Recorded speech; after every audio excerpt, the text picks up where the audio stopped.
শিশুর সাথে খানা খাওয়ার সময় ভুল হইলে ধরায় দিবেন। শিশুর সাথে খানা খাবেন, খানা খাওয়ার সময় ভুল হবে, ভুলগুলো ধরায় দিবেন। ওমর ইবনে আবি সালামা রাদিয়াল্লাহু তাআলা তিনি বলেন, বুখারীর বর্ণনা, কুনতু গুলামান ফি হাদির রাসূলিল্লাহ সাল্লাল্লাহু আলাইহি সাল্লাম, আমি নবীজির ঘরেই লালিত পালিত হয়েছি।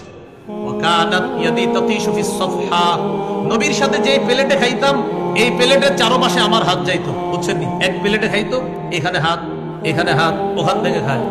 নবীজি আমার হাত ধরে বললেন, ইয়া গুলাম সাম্মিল্লাহ, এই বালক শোনো, তুমি বিসমিল্লাহ বলে খাও। ওয়াকুল বিয়ামিনিকা, ডান হাত দিয়ে খাও। ওয়াকুল মিম্মা ইয়ালিকা, সামনে থেকে খাও। এক ভুল ধরাইতে গিয়ে নবী তিনটা সুন্নাত শিখিয়ে দিলেন। সাম্মিল্লাহ, বিসমিল্লাহ বলে খাও। কুল বিয়ামিকা, ডান হাত দিয়ে খাও। কুল মিম্মা ইয়ালিকা, সামনে থেকে খাও।